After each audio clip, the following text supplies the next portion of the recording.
رسول اللہ نحمده ونصلي ونسلم على رسوله الكريم اما بعد فاعوذ بالله من الشيطان الرجيم بسم الله الرحمن الرحيم كتب عليكم الصيام كما كتب على الذين من قبلكم لعلكم تتقون أياما معدودات صدق الله مولانا العظيم بلغ رسوله النبي الأمين الكريم ونحن على ذلك من الشاهدين والشاكرين والحمد لله رب العالمين.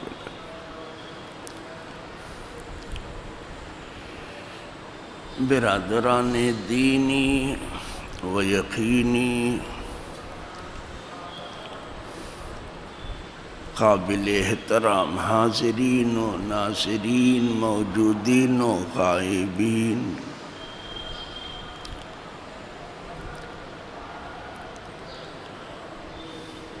الحمدللہ رب العالمین.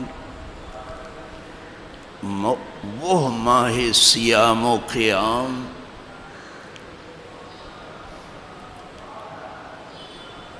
جس میں داخل ہونے کی امت دعا کرتی رہی، اللہ پاک نے اپنے کرم سے اس میں داخل کر دیا.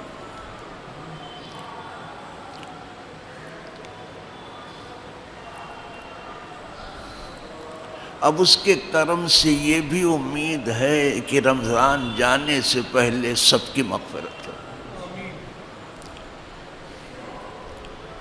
جیسے ماں باپ کے رخصت ہونے سے پہلے بچوں کی مغفرت ہو جانی چاہیے.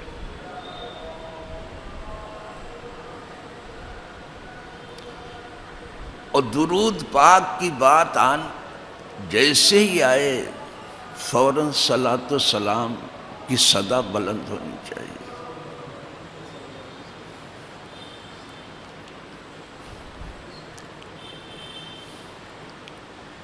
اس لیے کہ درود پاک ہر حال میں قبول ہے.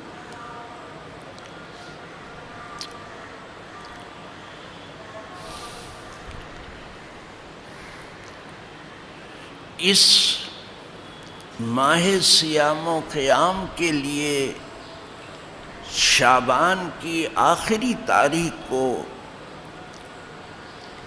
حضور سرور عالم روحی فداؤں صلی اللہ علیہ وسلم نے ایک بلیغ خطبہ ارشاد فرمایا تھا، جس سے پورے رمضان المبارک کی راہ و رسم کا پتہ چلا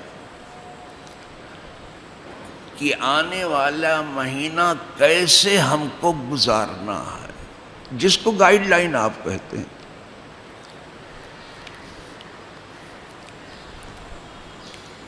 ہماری عبادتوں کی گائیڈ لائن اسی نے دیا جس نے عبادت ہم پر فرض کیا. اب جس کے پاس گائیڈ لائن نہ ہو مانگتا رہے، اور دنیا جب سر پہ مسلط ہو جاتی تو اس کے سوا کریں گے بھی کیا.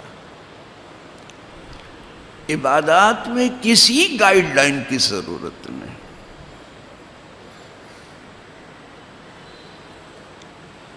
یہ افواہات و خرافات کے سوا کچھ نہیں.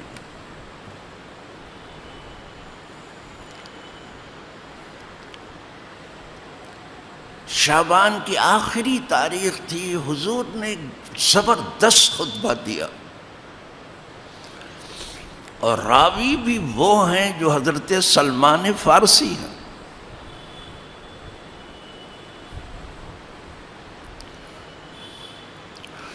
انہوں نے بہت سے علماء کا رنگ دیکھا، راہبوں کا رنگ دیکھا، بہت ساری دنیا دیکھی، لیکن جب حضور کو دیکھ لیا کہا حضور جیسا میں نے نہیں دیکھا. نہ حضور جیسا دنیا نے کسی کو دیکھا ہے نہ سنا ہے. بڑی بدقسمتی ہوگی کہ ادھر ادھر کان لگاتے پھریں۔ خطبہ کیا تھا؟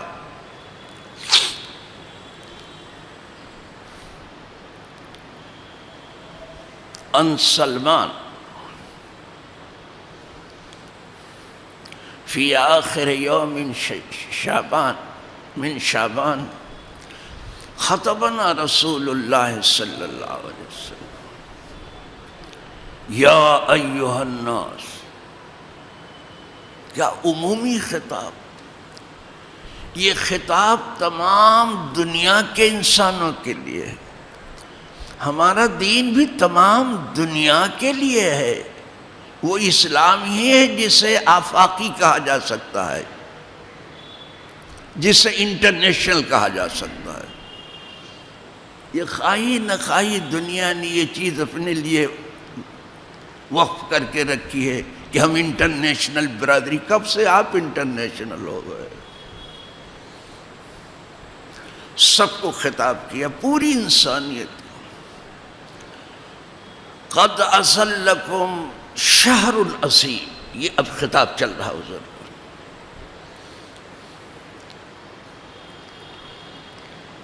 اے انسانوں، دیکھیں پوری انسانیت کو مخاطب کر رہے ہیں۔ حضور پوری انسانیت کا بھلا چاہتے تھے۔ رہ گیا مسلمان اور مومن تو ان کا تو بہت بہت بھلا چاہتے تھے۔ فرمایا تمہارے اوپر ایک بہت بڑا مہینہ سایہ فگن ہو رہا ہے۔ حضور جسے بڑا کہتے، مخلوق میں کوئی حضور سے تو بڑا نہیں ہے۔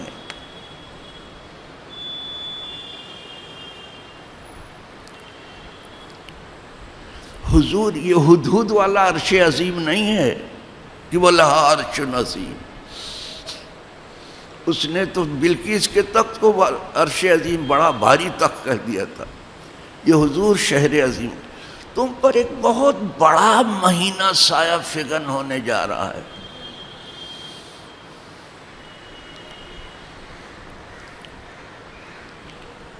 بڑا کیوں ہوا؟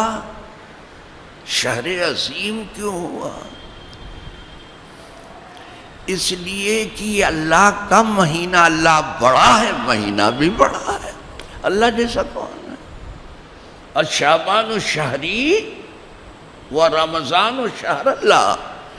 شعبان میرا مہینہ ہے اور رمضان اللہ کا مہینہ ہے۔ ویسے تو سب اس کا ہے، تو جب اللہ جیسا کوئی نہیں تو اللہ کے مہینے جیسا کوئی کیا ہوگا بابا؟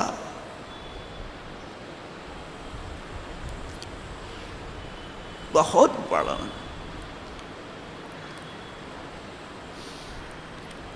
بہت بڑا مہینہ تم پر سایہ فگن ہونے جا رہا۔ یہی وہ مہینہ ہے جسے حضور نے شہر عظیم کا بہت۔ کوئی جنت کا در نہیں ہے جو آج کھلا نہ ہو، اور کوئی جہنم کا دروازہ نہیں جو آج بند نہ ہو۔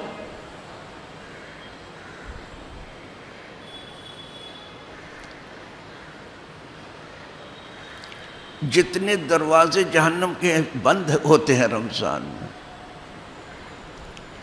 اور جنت کے جتنے دروازے ہیں کھلے ہیں، اس کا مطلب یہ ہے کہ صرف مرنے ہی کی دیر ہے، آدمی رمضان میں ایمان پر ختم ہو کے سیدھے جنت میں جاتا ہے۔ صرف مرنے کی دیر ہے بس۔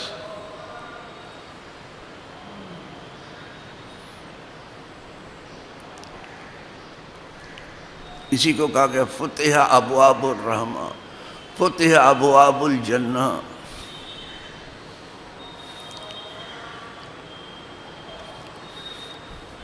جہنم کا دروازہ بند ہونے کا مطلب یہ ہے کہ جتنے شیاطین ہیں انہیں بیڑیاں پہنا دی جاتی۔ اسی لیے رمضان میں ہر حال میں امت، فرض تو فرض ہے، واجب تو واجب ہے، سنت مؤکدہ تو مؤکدہ ہے، نفل تک نہیں چھوڑتی، اور فوراً جمعہ جماعت کی پابند ہو جاتی ہے۔ آج بھی پوری امت لگی ہوئی ہے،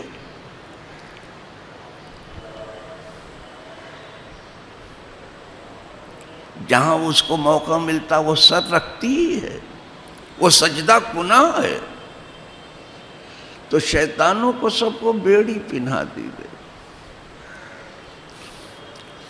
اور لوگ عبادت میں مشغول ہو گئے۔ یہ دنیا ہے جو ہمارے آڑے آ رہی ہے، یہ ہمارا نفس ہے جو ہمارے آڑے آ رہا ہے۔ ہمارے نفس کے فتنے کچھ کم نہیں ہیں، اسی لیے من شرور انفسنا کہا جاتا ہے۔ کوئی اطمینان میں نہ رہے کہ ہم تو بڑے اچھے ہیں، یہ ہمارے نفس کے فتنے ہیں جو ہمیں چاہے ہلاکت میں گرانے کے لیے بےتاب۔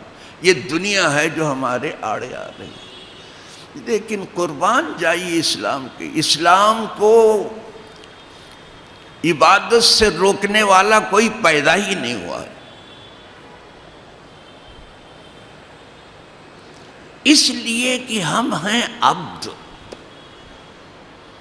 عبد کے معنی ہے بندہ، عبادت کے معنی ہے بندگی۔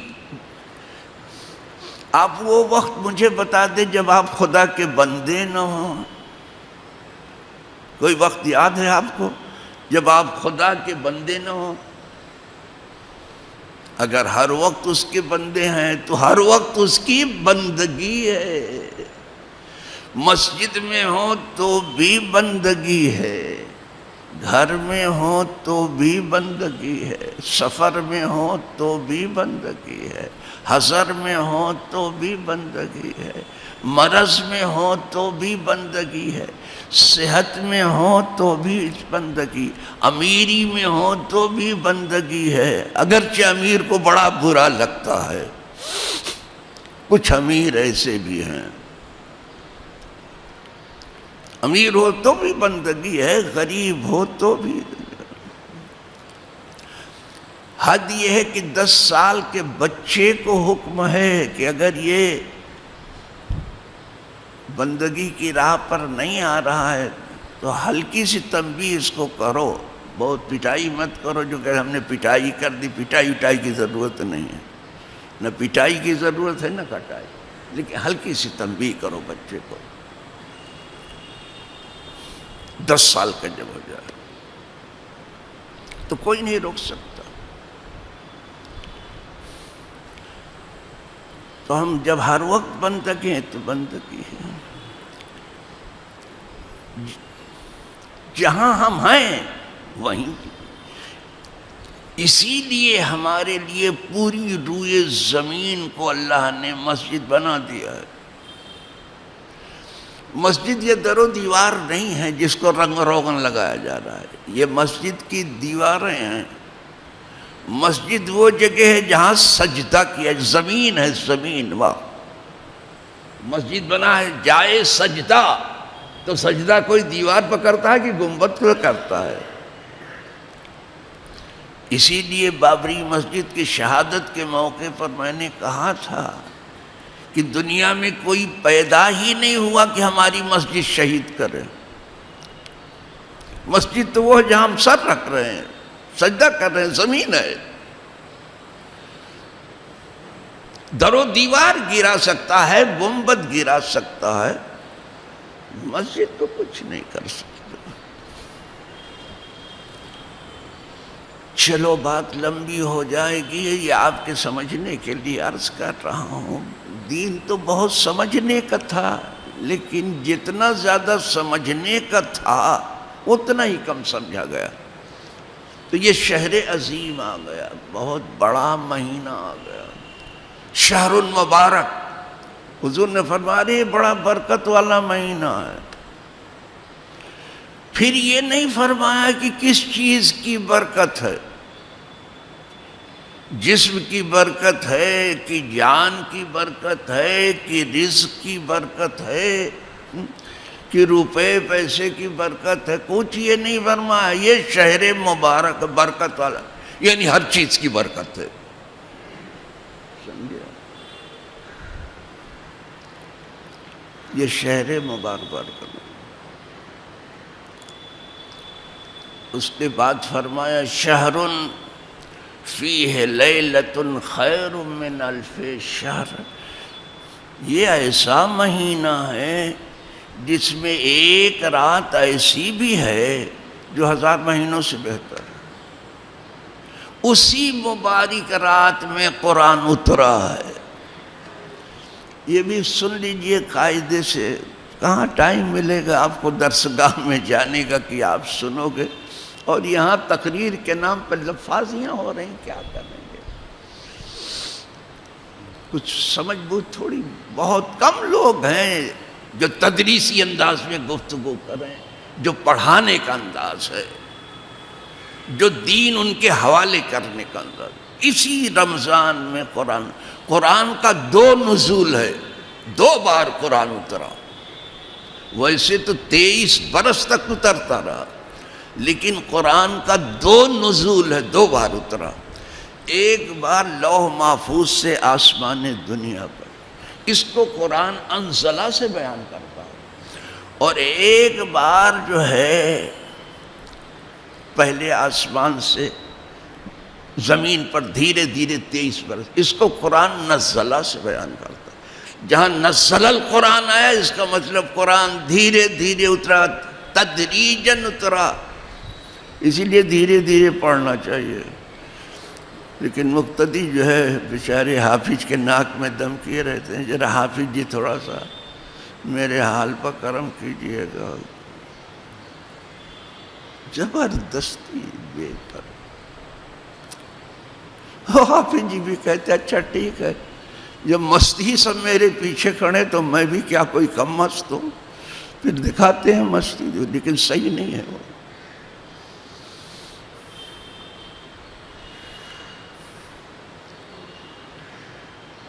تو اسی ماہ مبارک میں قرآن اترا تو برکت والا مہینہ.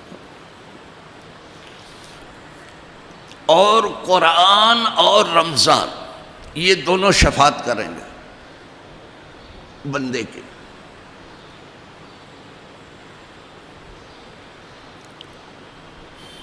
دونوں شفاعت، اور دونوں کی شفاعت قبول ہوگی. خدا کرے ہم لوگ اس میں سب آ جائیں. الحمدللہ. دل سے کہہ لیا کرو کہ اللہ کر دے ہمیں. رمضان کہے کہ میں نے اس کو کھانے پینے سب سے روک دیا، اور یہ کہے گا کہ اس کو سونے سے میں نے روک دیا، تلاوت کرتا تھا. اسی لیے یہ ماہ تلاوت ہے، یہ ماہ توبہ ہے، ماہ رجوع ہے، ماہ غفران ہے، ماہ رحمت ہے، ماہ صیام و قیام ہے. کہا اس میں ایک رات ایسی بھی ہے جو 1000 مہینوں سے بہتر ہے، یعنی 1000 مہینے اس کو نہیں پڑھتے. اس کا مطلب یہ ہے کہ کام قدرت کو کم لینا ہے، ثواب زیادہ دینا ہے. یہ اس کے سوا تو کوئی مطلب نہیں ہوا. ایک رات میں جو عبادت ہوگی 1000 مہینے سے آگے بہتر ہے اس سے. اس کا مطلب کیا کرم ہے. ٹھیک قدرت نے فرمایا سبقت رحمتی علی غضبی. یہ اس کی رحمت ہے جو اس کے غضب سے آگے ہے. ایک رات میں. اچھا اسی لیے اس کو چھپا دیا گیا. آدمی کی عادت ہے اگر پتہ چل جائے کہ یہ شب قدر ہے تو وہ اسی رات کو دکھائی دے گی. وہ قدرت نے کہا اچھا تو ڈھونڈو اس کو. جبریل آئے تھے اور قریب تھا کہ حضور بتا بھی دیں کہ کون سی رات ہے. بس 2 آدمی لڑ پڑے، بس وہ رات اٹھا لی گئی. لڑائی جھگڑا بہت خطرناک چیز ہے. جیسے ذرا سی بات تو دیکھو تڑا تڑ آواز آنے لگتی، چھپا دی گئی. اب اس کو رمضان کی آخری عشرے میں لوگ ڈھونڈنے کی کوشش کر رہے ہیں. ہر رات معلوم ہے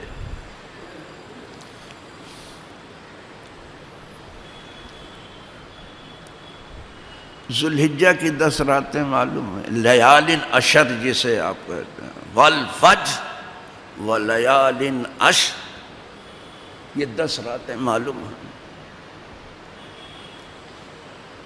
اسی طرح سے شب برات معلوم ہے، اسی طرح شب معراج معلوم ہے. ہر رات معلوم ہے، ہر دن معلوم ہے، لیکن شب قدر کو چھپا. یہاں سے ایک چیز ہمیں جو معلوم ہوئی وہ یہ ہے کہ جتنی بہت اونچی چیزیں ہیں سب چھپائی گئی. روح بہت عظیم ہے، چھپا لی گئی. آب حیات بہت عظیم ہے، چھپا لیا. آب حیات سامنے نہیں ہے. نہیں. جنت بہت عظیم ہے، چھپا لی گئی. کسی نے دیکھا جنت؟ نہ. جتنی بڑی چیزیں ہیں سب چھپا لی گئی. خود قدرت نے اپنے آپ کو چھپا لیا، حالانکہ وہ ایسا ظاہر ہے کہ اس سے زیادہ کوئی چیز ظاہر نہیں ہے. وہ ظاہر والباطن، وہ ظاہر بھی ہے ایسا کہ کوئی چیز اس سے زیادہ ظاہر نہیں، لیکن چھپا بھی ہے.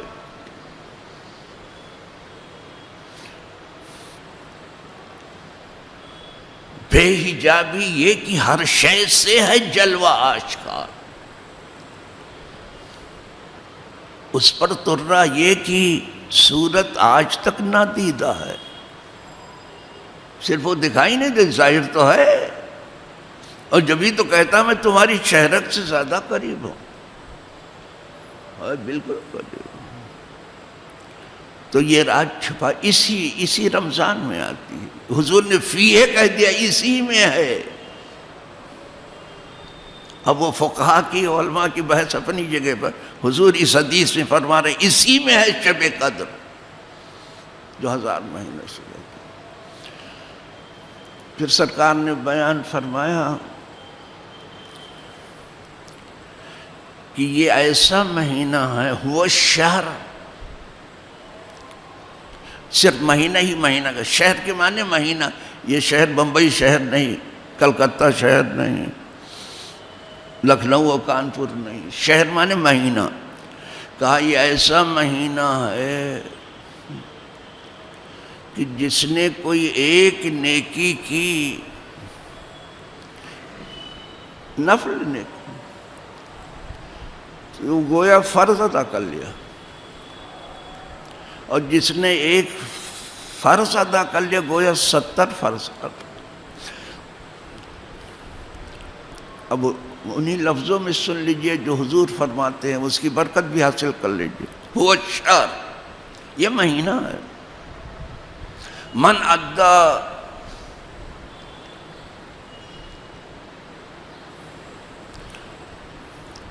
بخصلۃ من الخیر کانا کمن ادا فریضۃ فیما سوا، ومن ادا فریضۃ کانا ادا 70 فریضۃ فیما سوا. جس نے ایک نیکی آج کل کی گویا کہ وہ فرض ادا کر لیا، اور جس نے فرض ایک ادا کر لیا گویا 70 فرض. اس کے بعد اس مہینے کا نام شمار کرا، وہ شہر الصبر. یہ مہینہ صبر کا مہینہ ہے، اور صبر ہی وہ عمل ہے جس کا بدلہ کسی کو معلوم نہیں سوائے نجات کے کچھ نہیں. فرمایا وہ شہر الصبر. رمضان کیا ہے؟ صبر کا مہینہ. وہ شہر الصبر. ایک وہ شہر المواسات، اور یہ غم خواری کا مہینہ ہے. اپنا غم تو سب کو ہے، اپنے گھر والوں کا غم تو سب کو ہے، اپنے رشتہ داروں کا غم تو سب کو ہے، اپنی برادری کا، اپنی جماعت کا غم تو سب کو ہے، لیکن حضور کو سب کا ہے. کہا یہ غم خواری کا زمانہ ہے. سب کا غم اوڑھنے کی کوشش کرو. سب خوشی لوٹنے کے لیے آگے بڑھتے ہیں، تم غم جھیلنے کے لیے آگے بڑھو. وَشَهْرُ الصَّبْرِ وَشَهْرُ الْمُوَاسَاةِ وَشَهْرٌ يَزْدَادُ فِيهِ رِزْقُ الْمُؤْمِنِ. یہ ایسا مہینہ ہے جس میں مومن کی روزی بڑھائی جاتی ہے. یہاں حضور نے مومن کہا، یہاں حضور نے مومن کہا. مومن فرمایا مومن کی روزی بڑھتی ہے. خدا کرے ہم سب مومن، خدا کرے ہم تو یہی سب کو دعا کرتے. اگر سب کے حق میں دعا نہ قبول ہوئی تو کسی کسی کے حق میں تو ہوگی، اور کیوں نہیں قبول ہوگی؟ سب کی قبول ہوگی.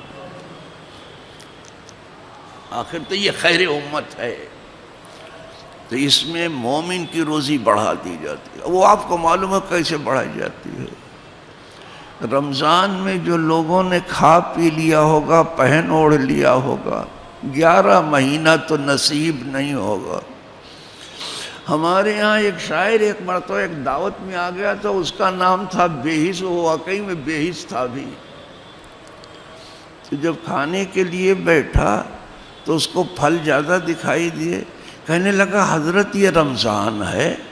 ہم کہا رمضان تو نہیں ہے، تمہیں تو معلوم ہے رمضان ہے. اس نے ایک بات کہی کہ لوگ صرف رمضان ہی میں پھل فروٹ کھاتے ہیں، اور چھری کانٹا لے کے سب تیار ہوتے ہیں سب پھل کاٹنے کے لیے. 11 مہینہ کوئی پھل کھلانے نہیں آتا. تو یہ تو دیکھنے میں آپ کو رزق آ رہا ہے. آپ نے رزق کا مطلب یہی سمجھا ہے آٹا دال چاول کھانا پینا پھل فروٹ، یہی رزق سمجھا؟ نو نو نو. رزق کے معنی بہت ہے. رزق کے معنی اللہ کی عطا، روزی. جی اس میں مومن کی روزی کیا کیا بڑھائی. ارے اتنی نیکیاں بڑھا دی آخرت میں کہ کیا کہنا. رزق کے معنی عطا ہے. یہ پھل فروٹ بھی وہاں بھی بڑھایا جاتا ہے. الحمدللہ. پھر فرمایا جس نے کسی روزے دار کو افطار کرایا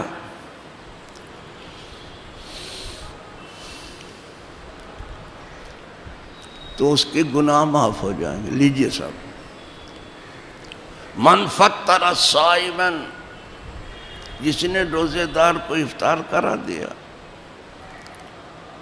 تو اس کے گناہ معاف کر دیے جائیں گے. پھر اتنا ہی نہیں فرمایا اور اس کو ایک روزے کا ثواب ملے گا. ایک روزے کا ثواب ملے بغیر یہ کہ روزے دار کے روزے میں کمی ہے. صحابہ پھڑک اٹھے. اس وقت ذرا غربت کا زمانہ. کہنے لگے حضور ہم میں ہر کوئی اس لائق نہیں کہ روزے دار کو افطار کرائے. اب حضور کا کرم دیکھے. فرمایا اللہ یہ ثواب اس کو بھی دے گا جو ایک گھونٹ دودھ سے افطار کرا دے، ایک کھجور سے افطار کرا دے، اور وہ بھی نہ ہو تو پانی سے. ان اللہ یؤتی ھذا الثواب علی مسقط لبن اور تمر اور شربت من ماء.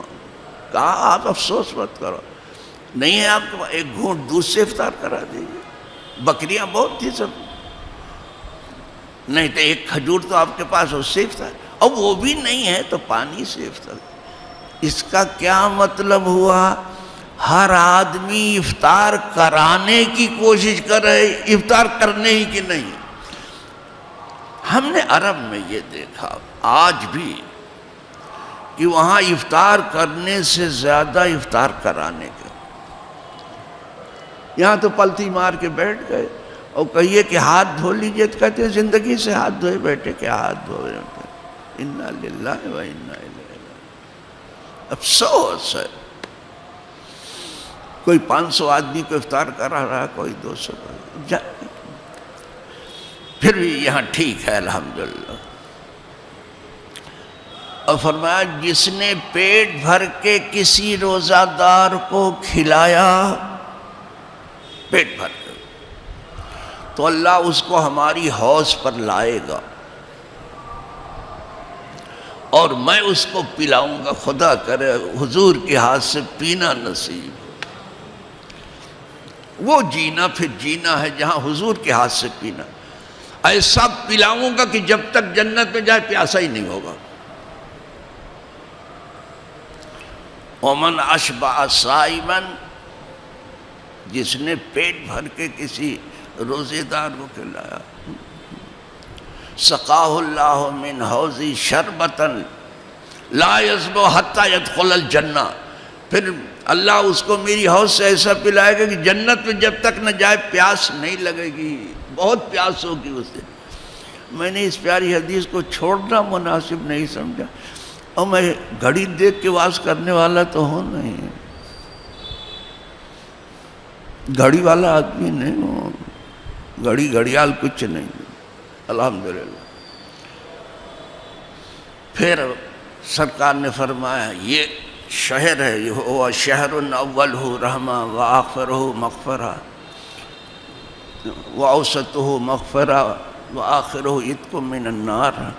یہ مہینہ 3 حصے، 10 دن جو ہے رحمت کے ہیں، خوب برستی ہے رحمت، خدا کرے سب اچھی طرح نہا لیں، 10 دن خوب برسے گی رحمت، یہ سمجھ لینا برس رہی، خدا کرے اللہ سب کو اچھی طرح سے نہلاتے ہو، اور 10 دن مغفرت اترے، خدا کرے سب کی معافی ہو جائے 10 دوسرے دن۔ اور آخر میں جو ہے آخری عشرہ تو ہے اس میں جہنم سے آزادی، خدا کرے سب کو اللہ آزاد کر دے۔ آخر میں سرکار نے فرمایا کہ جس نے اپنے نوکر چاکر پر غلام کے لیے آیا ہے، من خفف علی مملوکہ، جس نے بوجھ اپنے غلام کے اوپر، نوکر کے اوپر ہلکا کر دیا رمضان دیکھ کے کہ یہ بھاری کام نہیں کر پائے، تو اب اس کو کیا لکھا ہے، غفر اللہ لا، ادھر اس نے بوجھ ہلکا کیا، ادھر اللہ نے اس کو بخشا۔ بوجھ ہلکا کرو، بوجھ زیادہ مت کرو کہ رمضان بھیا تھوڑا زیادہ کرو، ڈبل ڈیوٹی ہماری ڈالنا ہے کیا رمضان میں؟ لا، ایک چیز یہ بس ہے، غفر اللہ له وآتقه من النار، اللہ اس کی مغفرت کر دیتا، اس کی گردن جہنم سے۔ خدا کرے جو کچھ ہم نے سنا ہے یہ گائیڈ لائن ہے رمضان کی، کیسی ہے؟ اب جس کو اور گائیڈ لائن کی ضرورت ہو مانگا کرے بھیک، اس کی زندگی یوں ہی گزرے، ہمارے لیے اللہ اس کا رسول بس ہے۔ جیسے صدیق اکبر کہتے تھے پروانے کو چراغ تو بلبل کو پھول، بس صدیق کے لیے ہے خدا کا رسول، بس خدا کے رسول ہیں، ان کا یہ فرمان ہے۔ وآخر دعوانا الحمدللہ رب العالمین۔ اذان پڑھیں۔